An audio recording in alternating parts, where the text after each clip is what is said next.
Bring us the girl and wipe away the debt. That was the deal. The details elude me now. But the details wouldn't change a goddamn thing. When the 2006 trailer for BioShock was first revealed, it wowed people over the possibility of how games could be played.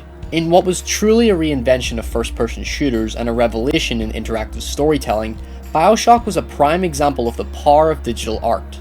Starting off the 7th generation with a bang, Irrational Games and 2K Games aimed to end this generation with more than just fireworks in BioShock Infinite.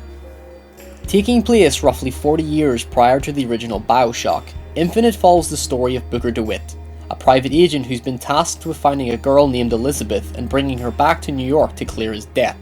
The catch? It's set on a floating air city named Columbia that is inhabited by radical fundamentalists, racist jingoistic elitists, and a rebel group who want to liberate the marginalised working class.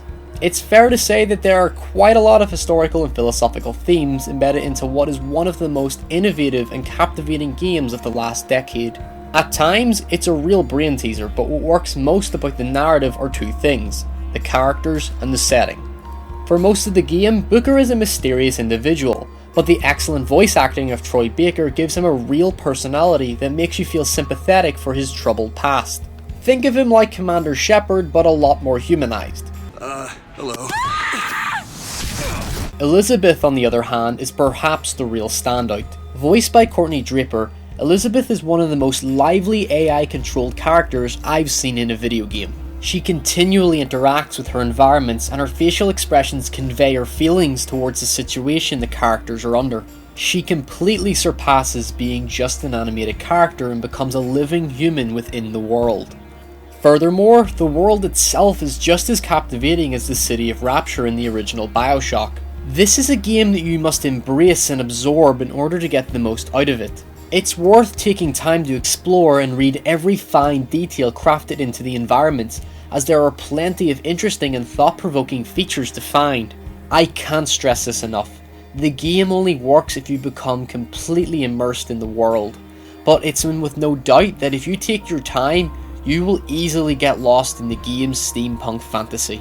Beyond the heart of the game's narrative is fun and exhilarating gameplay. I'll say this now.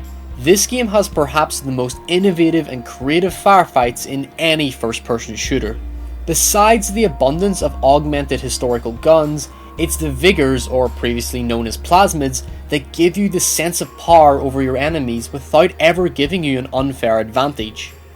From throwing the devil's kiss to blasting crows to even possessing enemies to make them commit suicide, the seamless switch from vigor to vigor allows for some gratifying and interesting experimentation rather than simply falling into a traditional shootout.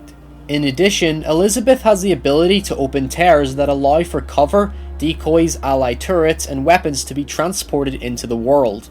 Elizabeth is also there to throw you more ammo, health, and salts to refill your powers without ever becoming a distraction. It's the first escort mission to be done right. Once you grab her resource, you automatically jump back into the battle without ever having to adjust your movement. Also, what makes the combat escalate to new levels is the skyline rail system. Nothing gets better than this. Rather than hiding behind cover, the game actively encourages you to traverse the battlefield using a hook to add to the chaotic intensity of combat, in addition to allowing you to dive down and strike an opponent in quick succession. It is undeniably a feature I want to see implemented more. There is no doubt in my mind that this is one of the most seamless and engaging shooters out there, and the ability to jump around using skylines and firing off vigor abilities just makes the combat feel fresh and non-repetitious. You're actually playing what in other games would ultimately be quick-time cinematics. For example, if you see an enemy zeppelin coming towards you, you physically have to transverse to the top of it to take it out, rather than simply pressing a button on the controller. Visually, the game is spectacular. The beautiful art direction makes the world feel like a moving painting, and the various environments flourish in both colour and detail. It's easy to get lost in a richly composed world, and in addition to the fascinating narrative and charming characters, BioShock Infinite manages to open your imagination and expand on the possibilities of game design.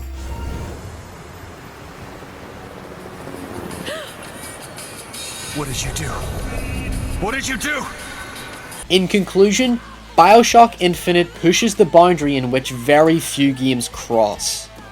It manages to excel first-person shooters to a new level of intensity, with several innovating game mechanics that serve to highlight only something that video games can do. Infinite will leave a legacy in gaming, and the vast amount of historical, philosophical and cultural themes open much to discuss. BioShock Infinite stands as a monument to video games, both as an entertainment and as an art. It's more than just a fun and memorable experience. It's a testament to how far video games have come.